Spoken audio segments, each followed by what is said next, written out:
신우이가 저를 이혼시켰습니다. 10년을 참았습니다. 그 여자가 재력가 집안에 시집간다는 말을 들었을 때 저는 아무 말도 하지 않았습니다. 그런데 결혼식 당일 하객석에 앉아있던 저는 두 눈으로 직접 봤습니다. 신랑이 등을 돌리는 것을. 그 순간 10년치 눈물이 한꺼번에 쏟아졌습니다. 기쁨인지 슬픔인지 저도 몰랐습니다. 저는 28배 결혼했습니다. 남편은 이름이 준호였습니다. 키가 크고 말이 없는 사람이었습니다. 나쁜 사람은 아니었습니다. 그냥 약한 사람이었습니다. 저는 그걸 결혼하고 나서야 알았습니다.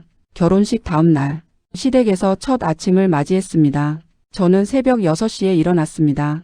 부엌에 들어가 밥을 안 치고 국을 끓였습니다. 시어머니가 좋아하신다는 된장국이었습니다. 이거 뭐야? 신우이였습니다. 준호의 여동생 이름은 미란이었습니다. 25이었고 눈이 날카로웠습니다. 된장국 끓였어요. 어머니 드시려고요. 우리 엄마 된장국 싫어하는데. 저는 멈췄습니다. 남편이 좋아하신다고 하셔서. 오빠가 그랬어? 미란은 픽 웃었습니다. 오빠가 뭘 알아? 엄마 취향은 내가 알지. 그러더니 국냄비를 들어 싱크대에 쏟아버렸습니다. 저는 아무 말도 못했습니다. 신혼 이틀째 아침이었습니다. 준호는 출근하면 늦게 들어왔습니다. 저는 낮 동안 시댁에 있었습니다. 시어머니와 미란과 셋이서. 시어머니는 나쁜 분이 아니었습니다. 그냥 딸을 너무 사랑하는 분이었습니다. 세상 모든 것의 중심이 미란이었습니다. 미란이 밥투정을 하면 밥을 새로 지었습니다. 미란이 졸리다고 하면 낮에도 조용히 하라고 했습니다. 미란이 춥다고 하면 보일러를 올렸습니다. 그리고 그 모든 것에 저도 따라야 했습니다. 새언니 여기 살 거면 우리 집 방식대로 해야죠. 미란은 저를 새언니라고 불렀습니다. 그런데 그 말이 따뜻하게 들린 적이 한 번도 없었습니다. 결혼석 달째 제가 임신한 걸 알았습니다. 기뻤습니다. 준호도 기뻐했습니다. 시어머니도 좋아하셨습니다. 딱 하나만 빼고. 애기 낳으면 오빠 더 바빠지겠네. 나는 어떡해. 미란이 혼자 중얼거리는 말이었습니다. 저는 못 들은 척했습니다. 아이를 낳고 나서 더 힘들어졌습니다. 밤새 아이를 보고 낮에는 살림을 했습니다. 시어머니는 도와주실 생각이 없었습니다. 미란은 당연히 없었고요. 그런데 이상했습니다. 제가 힘들수록 미란은 더 저를 건드렸습니다. 어느 날 준호가 늦게 들어왔습니다. 저는 피곤해서 먼저 자고 있었습니다. 다음 날 아침 준호가 이상하게 굴었습니다. 어제 엄마한테 무슨 말 했어? 아무 말도 안 했는데요. 미란이가 들었대. 당신이 엄마 흉봤다고. 저는 어이가 없었습니다. 저 어제 아이 재우고 바로 잤어요. 미란이가 거짓말할 리 없잖아. 그 말이 비수처럼 박혔습니다. 거짓말할 리 없다고. 저는 거짓말을 하는 사람이고 미란은 거짓말을 할 리 없는 사람이고. 저는 그날 처음으로 생각했습니다. 이 집에서 내 편은 아무도 없구나. 시간이 지나도 달라지지 않았습니다. 오히려 더 정교해졌습니다. 미란의 거짓말은 점점 구체적이 됐습니다. 새언니가 엄마 앞에서 욕했어요. 새언니가 오빠 월급 숨긴대요. 새언니가 동네에서 우리 집 험담하고 다닌대요.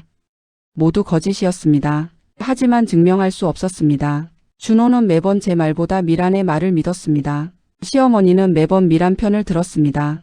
저는 매번 혼자 억울했습니다. 그러다 둘째를 낳았습니다. 아이가 둘이 됐습니다. 저는 더 조용해졌습니다. 아이들 때문에라도 참아야 한다고 생각했습니다. 이 집에서 살아남으려면 조용해야 한다고 생각했습니다. 그날도 미란의 방 앞을 지나다가 목소리가 들렸습니다. 미란이 전화 통화를 하고 있었습니다. 오빠가 저 여자만 아니었으면 나 유학 보내줬을 텐데. 오빠 돈 다 저 여자가 쓰고 있잖아. 엄마도 나도 신경 못 쓰게 만든 거 다 저 여자야. 저는 그 자리에 굳어버렸습니다. 10년이었습니다. 10년 동안 제가 이 집에서 쓴 돈은 제 용돈 한 푼이었습니다. 살림값은 남편 카드로 썼고 그 카드 명세서는 시어머니가 확인했습니다. 그런데 저 때문에 유학을 못 갔다고 발이 떨렸습니다. 울지 않으려고 입술을 깨물었습니다. 방으로 돌아와 아이들 얼굴을 바라봤습니다. 자고 있었습니다. 세상 모르고 자고 있었습니다. 저는 그날 밤 이불을 뒤집어쓰고 처음으로 생각했습니다. 내가 언제까지 이래야 하지. 그리고 그 생각이 복선이었습니다. 나중에서야 알았지만. 하지만 그날 밤 더 큰 일이 시작되고 있었습니다. 그 일이 있고 2달 후였습니다. 준호가 퇴근하고 들어왔습니다. 평소보다 일렀습니다. 얼굴이 딱딱했습니다. 얘기 좀 해. 저는 아이들을 방에 재우고 나왔습니다. 준호가 종이 한 장을 내밀었습니다. 저는 처음에 뭔지 몰랐습니다. 가까이 봤습니다. 이혼 합의서였습니다. 이게 뭐예요? 목소리가 떨렸습니다. 미란이가 증거 있다고 했어. 무슨 증거요? 당신이 엄마 통장에서 돈 뺐다고. 저는 할 말을 잃었습니다. 시어머니 통장에서 돈을 뺀다고요? 저는 시어머니 통장 번호도 몰랐습니다. 카드 한 장 없었습니다. 미란이가 직접 봤대. 언제요? 어디서요? 그건 준호가 말을 흐렸습니다. 구체적으로 말해봐요. 언제 어디서 봤대요? 준호가 고개를 숙였습니다. 저는 그 순간 알았습니다. 증거 같은 건 없다는 걸. 그냥 미란의 말 한마디였다는 걸. 준호 씨, 저는 최대한 천천히 말했습니다. 나는 아무것도 안 했어요. 그걸 내가 어떻게 알아? 그 말이 전부였습니다. 10년을 함께 살았는데, 아이 둘을 낳았는데, 새벽마다 밥 짓고 국 끓이고 살림하고 아이 보고 시어머니 모시고. 그런데 그걸 어떻게 아냐고. 저는 더 말하지 않았습니다. 다음 날 시어머니가 거실에 앉아 계셨습니다. 미란도 옆에 있었습니다. 마치 기다린 것 같았습니다. 얘야, 우리 집이랑은 맞지 않는 것 같다. 시어머니가 조용히 말씀하셨습니다. 어머니, 미란이도 많이 힘들어했잖니. 준호도 그렇고. 제가 뭘 잘못했는지 말씀해 주세요. 그게 문제야. 본인은 모른다는 게. 저는 미란을 봤습니다. 미란은 손톱을 다듬고 있었습니다. 저를 보지 않았습니다. 미란 씨. 미란이 천천히 고개를 들었습니다. 내가 언제 어머니 통장에서 돈을 뺐어요. 미란이 피식 웃었습니다. 기억 안 나요? 기억이 없으니까 묻는 거예요. 그러니까 문제라는 거 아니에요. 저는 더 말하지 않았습니다. 말이 통하지 않는 상대라는 걸 그때 완전히 깨달았습니다. 준호가 이혼 서류를 다시 내밀었습니다. 그날 저녁이었습니다. 당신도 알잖아. 이 집에서 더 있어봐야 힘들기만 하다는 거. 아이들은요? 준호가 잠깐 멈췄습니다. 내가 키울게. 당신이요? 엄마가 도와주신다고 하셨어. 저는 눈을 감았습니다. 아이들이었습니다. 제 아이들. 내가 낳고 내가 키운 아이들. 아이들은 내가 키워야 해요. 당신 혼자 어떻게 키울 건데? 직업도 없잖아. 그 말이 가장 아팠습니다. 직업이 없었던 이유가 뭔지. 이 집 살림하느라 직장을 못 다녔던 건데. 그 말을 입 밖에 꺼낼 기운도 없었습니다. 이튿날 아침. 저는 이혼 서류에 도장을 찍었습니다. 손이 떨렸습니다. 도장이 비뚤어졌습니다. 다시 찍으라고 했습니다. 저는 다시 찍었습니다. 아이들은 준호가 데려갔습니다. 큰애가 저를 봤습니다. 엄마 왜 안 와? 저는 웃었습니다. 엄마 잠깐 볼 일 있어. 금방 갈게. 그 말이 거짓말이 됐습니다. 현관문을 나서는데 미란이 서 있었습니다. 배웅을 나온 건지 확인을 나온 건지 몰랐습니다. 눈이 마주쳤습니다. 미란은 웃었습니다. 입꼬리만 올라가는 그런 웃음이었습니다. 저는 아무 말도 하지 않았습니다. 고개도 숙이지 않았습니다. 그냥 걸었습니다. 문이 닫혔습니다. 바깥은 추웠습니다. 그해 겨울이었습니다. 저는 버스 정류장에 앉아서 1시간을 그냥 있었습니다. 버스가 몇 대 왔다가 지나갔습니다. 저는 타지 않았습니다. 아무 데도 갈 곳이 없었습니다. 친정엄마한테 전화했습니다. 엄마, 왜? 무슨 일이야? 저는 아무 말도 못했습니다. 야, 말해봐. 엄마. 울음이 터졌습니다. 정류장 벤치에 앉아서 울었습니다. 지나가는 사람들이 봤습니다. 상관없었습니다. 이미 잃을 것을 다 잃었으니까요. 하지만 그때는 몰랐습니다. 그 눈물이 끝이 아니라는 걸. 미란의 이야기는 이제 막 시작되고 있었습니다. 3년이 지났습니다. 저는 작은 분식집을 차렸습니다. 친정엄마가 전셋돈 일부를 빌려주셨습니다. 저는 매달 조금씩 갚았습니다. 새벽 5시에 일어나 재료 손질했습니다. 밤 10시에 가게 문을 닫았습니다. 혼자였습니다. 힘들었냐고요? 힘들었습니다. 하지만 이상하게 시댁에 있을 때보다 숨이 쉬어졌습니다. 욕을 먹어도 내 탓이었습니다. 칭찬을 받으면 온전히 내 것이었습니다. 아이들은 한 달에 2번 만났습니다. 준호가 허락하는 날에만. 아이들이 클수록 만남이 어색해졌습니다. 큰애가 한 번은 물었습니다. 엄마는 왜 우리랑 안 살아? 저는 웃었습니다. 엄마가 일이 많아서. 할머니가 엄마가 나쁜 사람이래. 저는 웃음을 유지했습니다. 그래? 엄마가 좀 나쁜 구석이 있지. 아이가 고개를 저었습니다. 나는 엄마가 나쁜 것 같지 않은데. 그 말에 화장실에 가서 울었습니다. 수도꼭지를 틀어놓고 소리 죽여서 울었습니다. 가게가 조금씩 자리를 잡을 무렵이었습니다. 단골 손님 중에 같은 동네 사는 분이 있었습니다. 이름은 박 여사님이라고 불렀습니다. 수다스럽고 동네 소식에 밝은 분이었습니다. 그분이 어느 날 김밥을 드시다가 말씀하셨습니다. 저기 사장님, 혹시 시누이 있어요? 저는 잠깐 멈췄습니다. 왜요? 그냥 비슷하게 생긴 것 같아서. 저는 대답하지 않았습니다. 요즘 동네에서 좀 소문이 나서 어떤 여자가 재력가 집 아들이랑 결혼한다고, 혼수가 엄청나다고. 저는 다시 김밥을 말기 시작했습니다. 이름이 이미란 씨 아닌가 몰라. 손이 멈췄습니다. 그 이후로 소문은 더 구체적으로 들렸습니다. 혼수가 5억이라고. 신랑 집안이 강남에 빌딩이 있다고. 웨딩홀을 통째로 빌렸다고.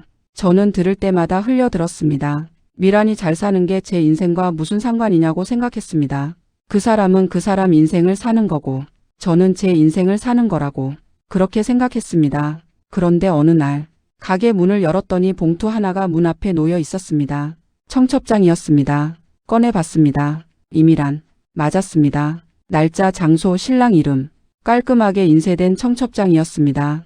그런데 안에 메모지가 들어 있었습니다. 손으로 쓴 글씨였습니다. 잘 사는 거 보러 와. 초라하게 살지 말고. 저는 그 메모를 3번 읽었습니다. 첫 번째 읽을 때는 어이가 없었습니다.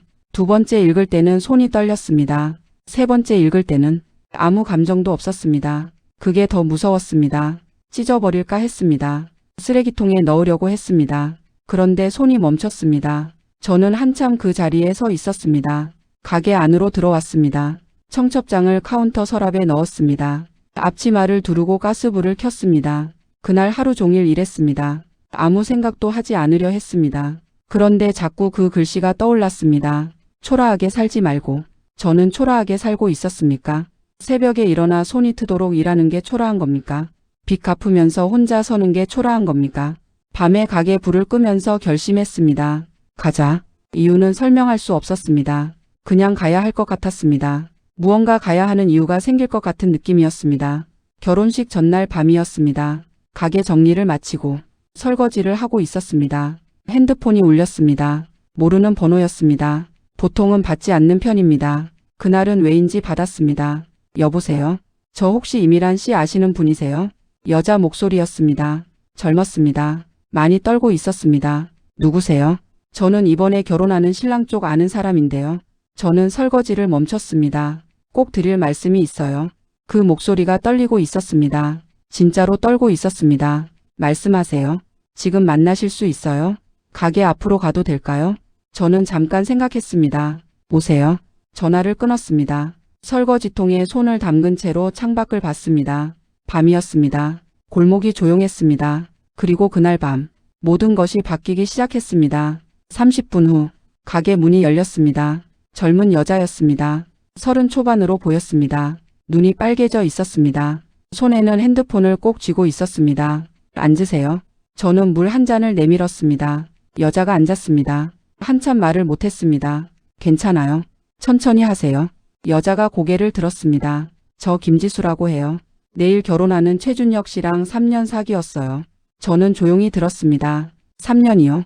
네. 근데 작년에 갑자기 헤어졌어요. 이유도 없이. 그러다 이미란 씨랑 결혼한다는 소식을 들었고 지수 씨가 핸드폰을 테이블에 놓았습니다. 이거 보세요. 카카오톡 캡처였습니다. 이미란의 아이디였습니다. 내용을 읽었습니다. 준혁 씨의 어머니에게 보낸 메시지였습니다. 어머니 죄송한데 드릴 말씀이 있어요.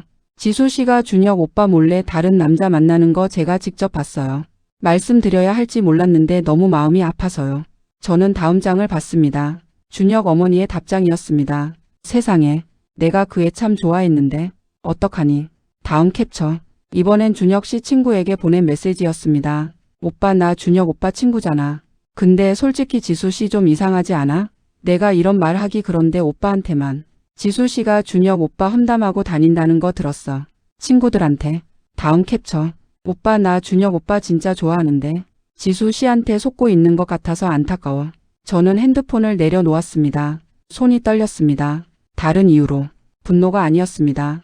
이건 서늘한 무언가였습니다. 미란이 저한테 했던 방식. 그대로였습니다. 하나도 다르지 않았습니다. 거짓 목격, 이간질, 모함, 주변 사람을 하나하나 설득해서 대상을 고립시키는 방식. 저한테 10년 동안 해왔던 것을 이 여자한테도 똑같이 한 것이었습니다. 지수 씨, 저는 천천히 물었습니다. 이거 말고 더 있어요? 지수 씨가 고개를 끄덕였습니다. 있어요. 제가 다 모았어요. 준혁 씨는 알아요? 아직은. 근데 저 말해야 할 것 같아서요. 지금 말 안 하면 평생 후회할 것 같아서. 저는 잠시 생각했습니다. 지수 씨가 저를 봤습니다. 혹시 이미란 씨한테 당하신 분이에요? 저는 잠깐 있다가 대답했습니다. 네, 많이 힘드셨겠다. 그 말에 저는 눈물이 날 뻔했습니다. 꾹 참았습니다. 지수 씨는요? 저도요. 우리는 자정이 넘도록 앉아 있었습니다. 지수 씨가 가진 캡처만 12장이었습니다. 준혁 어머니, 준혁 친구들, 심지어 준혁 직장 동료에게까지 보낸 메시지들이었습니다. 전부 거짓이었습니다. 전부 지수 씨를 망가뜨리기 위한 내용이었습니다. 저는 다 보고 나서 말했습니다. 이걸 준혁 어머니한테 보여주면 어때요? 지수 씨가 놀란 눈으로 봤습니다. 결혼식 날요? 네. 근데 제가 가면 저 이상한 사람 되는 거 아닐까요? 저는 고개를 저었습니다. 이상한 사람은 따로 있어요. 지수 씨가 한참 고민했습니다. 저 혼자는 못할 것 같아요. 저는 고개를 끄덕였습니다. 같이 가요. 지수 씨가 돌아간 후 저는 불 꺼진 가게에 혼자 앉아 있었습니다. 청첩장을 꺼냈습니다. 메모를 다시 읽었습니다. 잘 사는 거 보러 와. 저는 조용히 웃었습니다. 볼게요. 제대로 보러 갈게요. 다음 날 아침 저는 평소보다 일찍 일어났습니다. 단정하게 옷을 차려입었습니다. 구두를 신었습니다. 오랜만이었습니다. 이렇게 차려입는 게. 거울을 봤습니다. 초라하지 않았습니다. 웨딩홀은 컸습니다. 강남 한복판에 있는 곳이었습니다. 로비에 꽃이 가득했습니다. 하객들이 드레스와 정장을 입고 오갔습니다. 저는 지수 씨와 입구에서 만났습니다. 지수 씨는 핸드폰을 꼭 들고 있었습니다. 파일 앱에 캡처 사진들을 정리해 뒀다고 했습니다. 괜찮아요? 제가 물었습니다. 지수 씨가 고개를 끄덕였습니다. 떨고 있었습니다. 저도 같이 있을게요. 식이 시작되기 40분 전이었습니다. 저는 신랑 측 가족 대기실을 찾았습니다. 안내 직원에게 물었습니다. 신랑 어머니 뵐 수 있을까요? 아는 분이라서요. 직원이 안내해 줬습니다. 대기실 문을 열었습니다. 준혁 어머니가 한복을 입고 앉아 계셨습니다. 60대 초반의 단아한 분이었습니다. 옆에 친척분들이 계셨습니다. 어머니가 저를 봤습니다. 누구세요? 안녕하세요. 말씀 좀 드려도 될까요? 잠깐만요. 어머니가 의아한 표정으로 일어나셨습니다. 복도로 나왔습니다. 지수 씨도 옆에 섰습니다. 어머니가 지수 씨를 보자마자 표정이 굳었습니다. 지수 씨잖아요. 왜 여기에? 지수 씨가 고개를 숙였습니다. 어머니, 죄송한데요. 꼭 보여드려야 할 게 있어서요. 핸드폰을 내밀었습니다. 첫 번째 캡처. 어머니가 봤습니다. 본인한테 온 메시지였습니다. 이미란이 보낸 것이었습니다. 어머니, 지수 씨가 준혁 오빠 몰래 다른 남자 만나는 거 제가 직접 봤어요. 어머니의 눈썹이 움직였습니다. 이건 계속 보시면 돼요. 두 번째, 세 번째, 네 번째. 어머니의 얼굴이 점점 굳어갔습니다. 다섯 번째 캡처. 이건 준혁 씨 친구들 단톡방에 미란이 초대받아서 보낸 메시지였습니다. 오빠들 나 준혁 오빠 걱정돼서. 지수 씨가 사실 오빠 돈 보고 만난다는 말 있던데 오빠들은 들은 적 있어? 어머니가 핸드폰을 내려놓았습니다. 한동안 아무 말씀이 없었습니다. 이게 다 사실이에요? 지수 씨가 고개를 끄덕였습니다. 저 정말 아무것도 안 했어요. 어머니도 저 믿어주셨잖아요. 근데 갑자기 어머니가 저 안 좋아하신다는 게 느껴졌어요. 무슨 말이 들어간 건지 그때는 몰랐는데 어머니가 눈을 감으셨습니다. 저는 조용히 말했습니다. 어머니, 저도 이미란 씨한테 같은 방식으로 당했어요. 그 집 전 며느리예요. 어머니가 저를 봤습니다. 이미란 씨가 거짓말로 제 남편을 이간질해서 저를 이혼시켰어요. 10년 전에요. 아이들도 잃었어요. 어머니의 얼굴이 창백해졌습니다. 시작 10분 전 어머니가 대기실로 들어가셨습니다. 준혁 씨가 안에 있었습니다. 저는 밖에서 기다렸습니다. 소리는 들리지 않았습니다.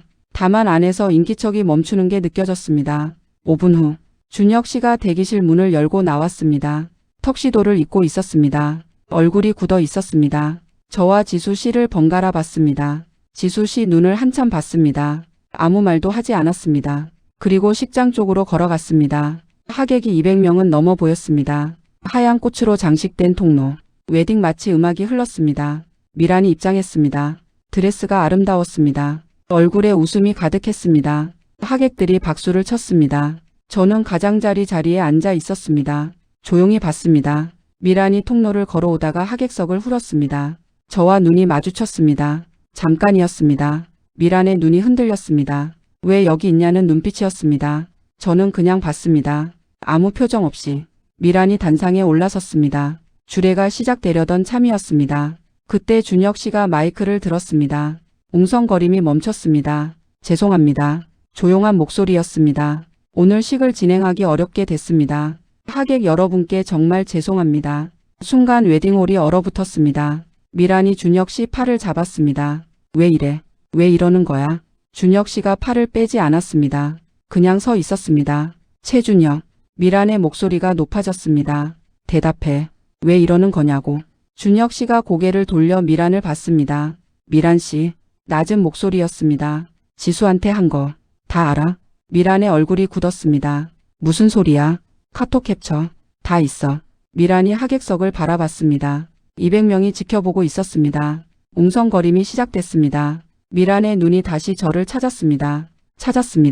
저와 눈이 마주쳤습니다. 저는 자리에서 일어났습니다. 가방을 들었습니다. 아무 말 없이 통로 쪽으로 걸었습니다. 미란이 뛰어오는 소리가 들렸습니다. 야, 너야?